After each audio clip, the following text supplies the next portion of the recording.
আসসালামু আলাইকুম। সৈকত 24 চ্যানেলে আপনাকে স্বাগতম। আমরা শিখছি মাইক্রোসফট ওয়ার্ড বাংলা টিউটোরিয়াল।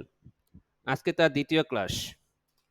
আজকের দ্বিতীয় ক্লাসে আমরা শিখব একটি ডকুমেন্টকে সাজানোর জন্য কীভাবে ফন্ট স্টাইল চেঞ্জ করব, ফন্ট কীভাবে বড় ছোট করব, বোল্ড, ইটালিক, আন্ডারলাইন ব্যবহার করে কীভাবে আমরা কোনো ডকুমেন্টকে সুন্দরভাবে কমপ্লিট করব। আর ভিডিওটির শুরু থেকে শেষ পর্যন্ত আমি আবু জাফর সৈকত রয়েছি আপনাদের সাথে।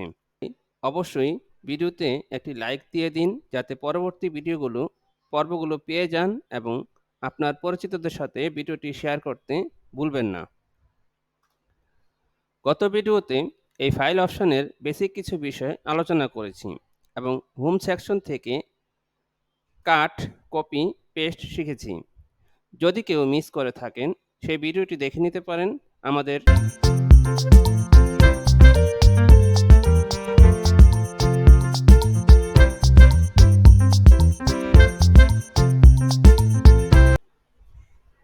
শুরুতেই এমএস ওয়ার্ড অ্যাপ্লিকেশনটি ওপেন করে নিচ্ছি।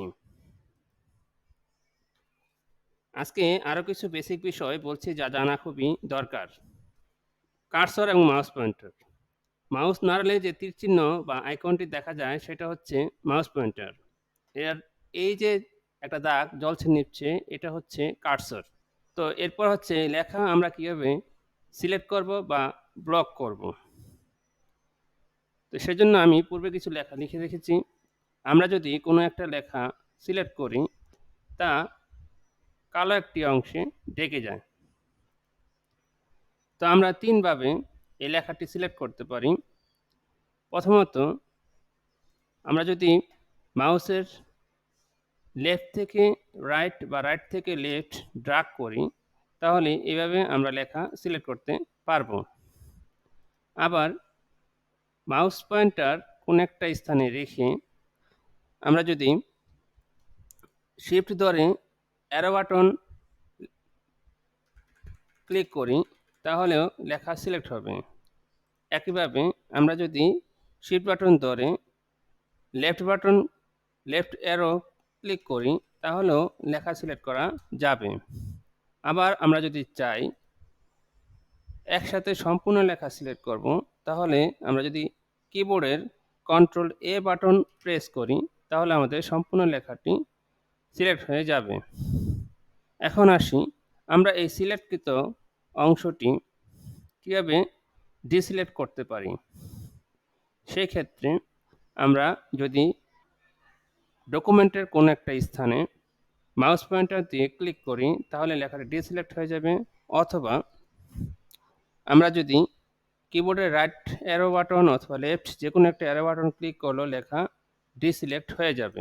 এবার আসি আমরা মাইক্রোসফট ওয়ার্ড ডকুমেন্টে লেখা মুছব কীভাবে।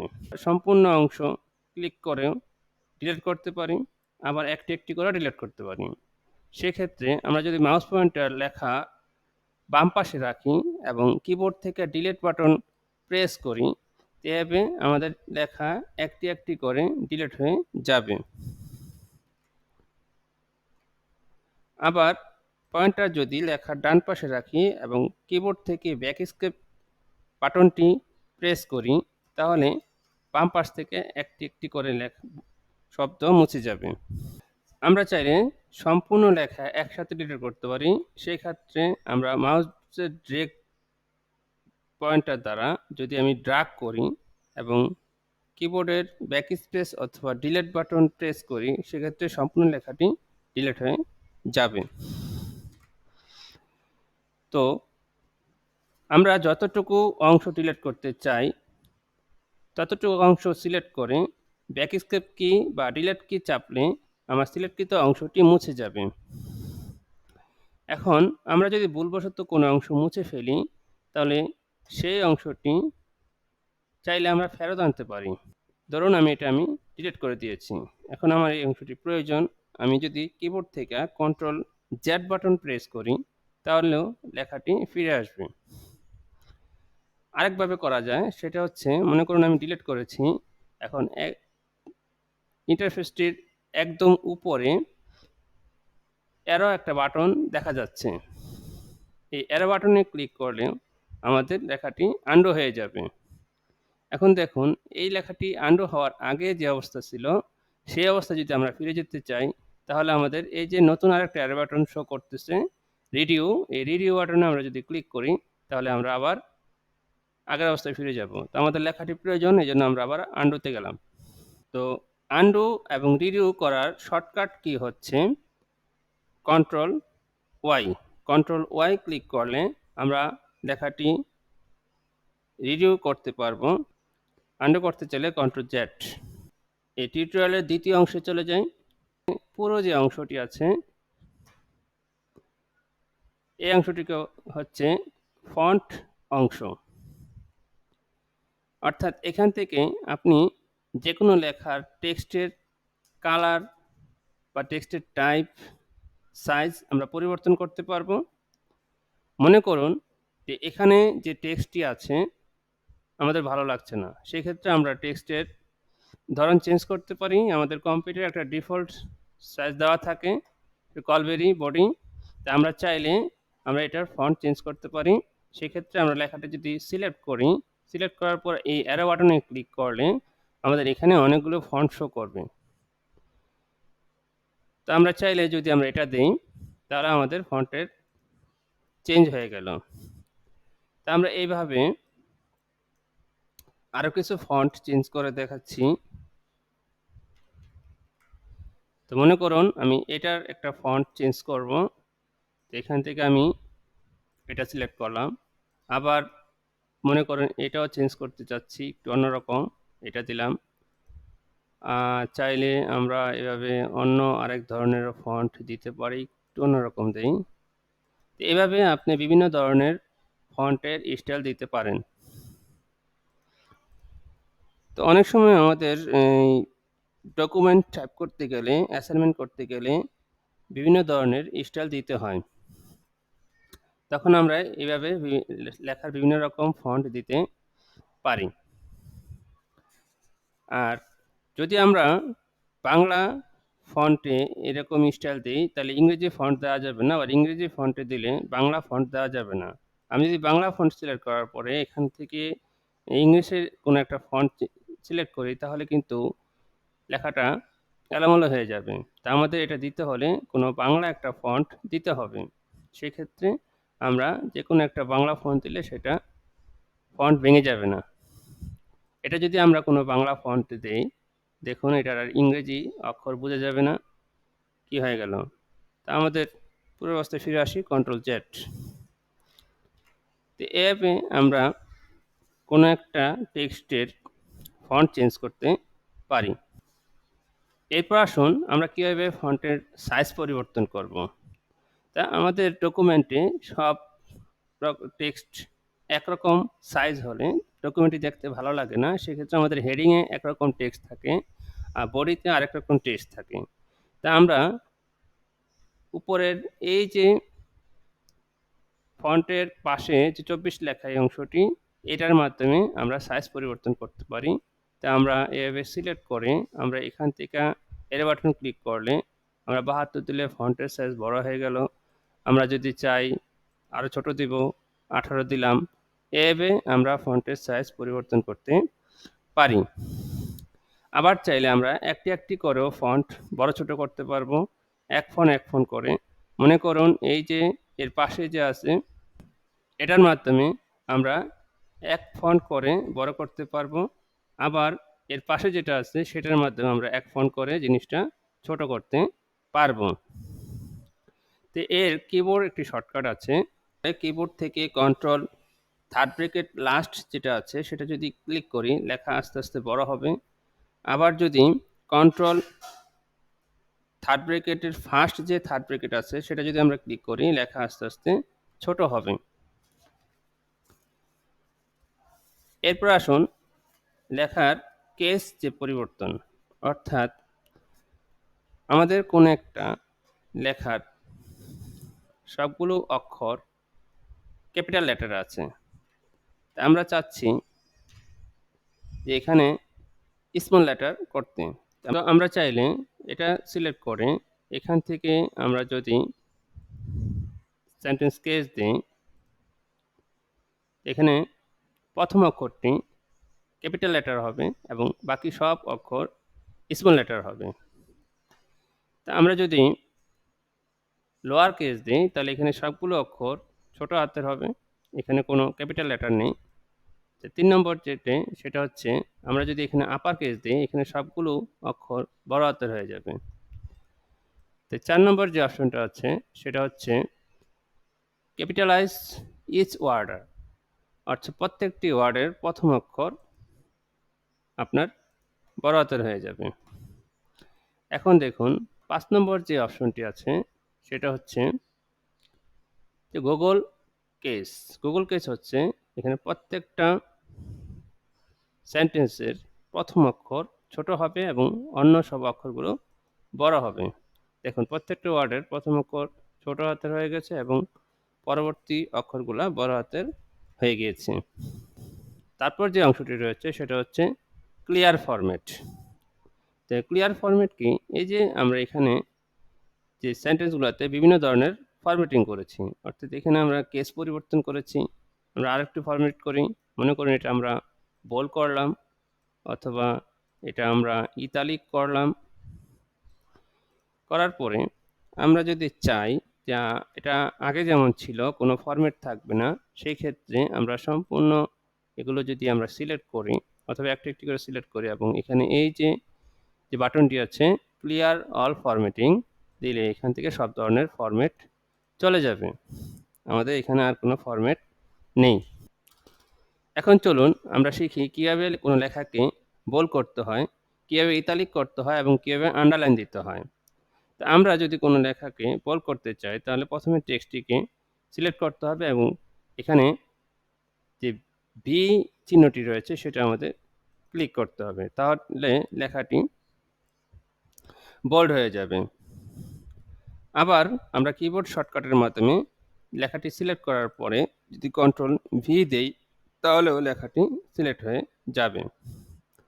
একইভাবে আমরা কোনো একটি লেখা যদি ইতালিক করতে চাই তাহলে লেখাটি সিলেক্ট করার পরে এখানে যে আই যে বাটনটি রয়েছে সেটা ক্লিক করলাম, আমাদের লেখাটি ইতালিক হয়ে গেল। আর কিবোর্ড শর্টকাট হচ্ছে কন্ট্রোল আই। তারপর আসুন আন্ডারলাইন। এখন আমরা লেখাটি সিলেক্ট করার পরে যদি এখানে ইউ বাটনে ক্লিক করি লেখাটার নিচে আন্ডারলাইন হয়ে যাবে। এর কিবোর্ড শর্টকাট হচ্ছে কন্ট্রোল ইউ। আন্ডারলাইনে আরও কিছু অপশন রয়েছে, অর্থাৎ আপনি এখানে চাইলে সিঙ্গেল আন্ডারলাইনের বদলেও ডাবল আন্ডারলাইন দিতে পারবেন, অথবা আপনি চাইলে এখানে যে সিলেক্ট করার পরে অ্যারো বাটন ক্লিক করুন, এখানে আপনি ডট ডট দিতে পারবেন। এভাবে আমরা বিভিন্ন ধরনের আন্ডারলাইন দিতে পারি। আবার চাইলে আমরা আন্ডারলাইনে কালারও দিতে পারি, যেমন এই আন্ডারলাইনটির মধ্যে আমরা একটু কালার করি, মনে করুন এটা ডাবল আন্ডারলাইন ছিল, এখন এটা আমি একটু বড় করি বোঝার সুবিধার্থে। এখন আমরা এখানে আন্ডারলাইনের নিচে দেখুন এই যে মোর আন্ডারলাইন্স আন্ডারলাইন কালার, আপনি আন্ডারলাইন কালার থেকে যদি কালার সিলেক্ট করেন, এখন যদি আপনি রেড সিলেক্ট করেন রেড হয়ে গেল। আবার আপনি চাইলে অন্য কালারও দিতে পারেন, ব্লু দিলাম। এভাবে আমরা কোনো লেখাকে আন্ডারলাইন দিতে পারি, ডাবল আন্ডারলাইন দিতে পারি, আন্ডারলাইনে কালারও করতে পারি। এখন আসুন স্ট্রাইক। স্ট্রাইক কি? কোনো দেখবেন ই কমার্স সাইটে কোনো একটা লেখা কেটে দেয় এবং নিচে আরেকটি নতুন একটা লেখা লিখে বা প্রাইস লিখে, সেক্ষেত্রে আমরা কীভাবে স্ট্রাইক দিতে পারি? এখানে এই যে আন্ডারলাইনের পাশে যে এবিসি একটা অপশন আছে, এই অপশনটি ক্লিক করলে আমাদের লেখাটার মধ্যে একটা দাগ দেখা যাবে, এটাই হচ্ছে স্ট্রাইক। তারপর হচ্ছে সাবস্ক্রিপ্টস এবং সুপারস্ক্রিপ্ট। সাবস্ক্রিপ্ট এবং সুপারস্ক্রিপ্ট বিষয়টা বেশিরভাগ ক্ষেত্রে আমাদের গণিতে বা বিজ্ঞানের কেমিস্ট্রিতে বা ফিজিক্সে ব্যবহার করা হয়। মনে করুন আমরা 10 স্কোয়ার লিখতে চাই, সেই ক্ষেত্রে আমরা 102 লিখব এবং আমরা যে স্কোয়ার 2 এটা আমাদের স্কোয়ার হিসেবে দেখাতে চাই, সেক্ষেত্রে আমাদের এটা প্রথম সিলেক্ট করতে হবে। সিলেক্ট করার পরে আমরা যদি এই সুপার স্ক্রিপ্ট বাটনটি ক্লিক করি আমাদের এখানে 10 স্কোয়ার হয়ে যাবে। আবার মনে করুন আমি লিখতে চাচ্ছি পানির সংকেত। পানির সংকেত হচ্ছে H2O। H2O লিখলাম। পানির সংকেতে এস এর সাথে যে টু আছে সেটা আমাদের লিখতে হবে এই সাবস্ক্রিপ্টের মাধ্যমে। এটা আমরা ক্লিক করলে দেখেন এইচ এর নিচে টুটা সাবস্ক্রিপ্ট প্রেস করার পরে এরকম হয়ে গেল। আরেকটি লিখি কার্বন ডাইঅক্সাইড CO2।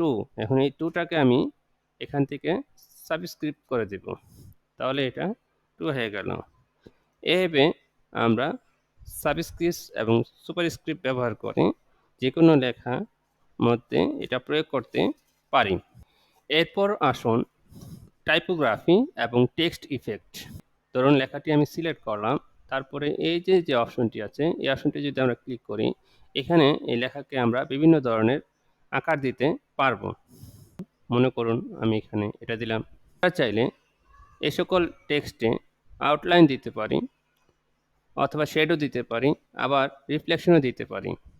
যেমন এখান থেকে শ্যাডো দিই, তো শ্যাডো এখানে সিলেক্ট করে দিতে হবে। ধরুন আমি কী ধরনের শ্যাডো দিতে চাচ্ছি সেই শ্যাডো সিলেক্ট করে দিতে হবে। আর আউটলাইন দিতে চাইলে এই যে আউটলাইন সিলেক্ট করার পরে এখানে কী ধরনের আউটলাইন কী কালার দিতে চাই সেটাও আমরা সিলেক্ট করতে পারবো। এগুলো আপনারা বাসায় প্র্যাকটিস করলে আরও বেশি বেশি শিখতে পারবেন। রেড কালার একটা আউটলাইন দিলাম। তারপর আসুন এটা রিফ্লেকশন, অর্থাৎ আয়নার উপরে কেউ যে ছায়া পড়ে সেই ছায়া কীভাবে আমরা দিতে পারি। তো মনে করুন এই লেখাটা আমি দিচ্ছি, এখানে আমি আন্ডারলাইন উঠাই দিলাম, লেখার কেস বড় করে দিলাম বোঝার সুবিধার্থে এবং ইটালিক বাদ দিয়ে দিলাম। এখন আমরা চাইছি যে এটাতে রিফ্লেকশন দিব, তাহলে আমাদের এখানে যে টাইপোগ্রাফি যে অপশনটি আছে এটা ক্লিক করলে এখানে দেখুন রিফ্লেকশন অপশনটি দেখা যাচ্ছে। এখন আমি কী ধরনের রিফ্লেকশন দিতে চাচ্ছি তো এখান থেকে আমাদের সিলেক্ট করে দিতে হবে। তো এটা দিই, দেখুন এখানে একটা নিচের দিকে রিফ্লেকশন পড়েছে। এখন দেখি কীভাবে আমরা কোনো একটা লেখাকে হাইলাইট করতে পারি। অর্থাৎ আমরা চাইছি যে এই লেখাটার পিছনে আমরা একটা ব্যাকগ্রাউন্ড দিতে। সেক্ষেত্রে এই যে অপশনটি আছে এই অপশনটিতে ক্লিক করলাম। ক্লিক করার পরে আমরা চাইলে এটার পিছনে একটা ব্যাকগ্রাউন্ড দিতে পারি। এইভাবে লেখাকে আমরা বিভিন্ন ডিজাইন করতে পারি। তারপর যে অপশনটি আছে অর্থাৎ এই ফন্টের কালার আমি কালো রাখতে চাচ্ছি না, আমি ফন্টের কালারটা চেঞ্জ করতে চাচ্ছি। তো লেখাটি সিলেক্ট করতে হবে। সিলেক্ট করার পরে এই যে অপশনটি আছে এই অপশনটি থেকে আমরা যেই কালারের ফন্ট চাচ্ছি সেই ফন্টটি আমরা সিলেক্ট করব, কালারটি সিলেক্ট করব। মনে করুন আমি এই কালারটা দিলাম, দেখুন এখন ফন্টের কালার চেঞ্জ হয়ে গেল। এইভাবে আমরা কোনো একটা ডকুমেন্টকে বিভিন্ন রকম টেক্সটের বোল্ড, ইটালিক বা আন্ডারলাইন কিংবা ব্যাকগ্রাউন্ড কালার কিংবা ফন্টের কালার, টেক্সটের ধরন চেঞ্জ করে ডকুমেন্টকে সুন্দরভাবে উপস্থাপন করতে পারি। ধন্যবাদ আমাদের সাথে থাকার জন্য। তো আমরা পরবর্তী ভিডিওতে দেখাবো কীভাবে আপনি আপনার টাইপিং স্পিড বাড়াবেন এবং টাইপিং প্র্যাকটিস করবেন। ধন্যবাদ। আল্লাহ হাফেজ।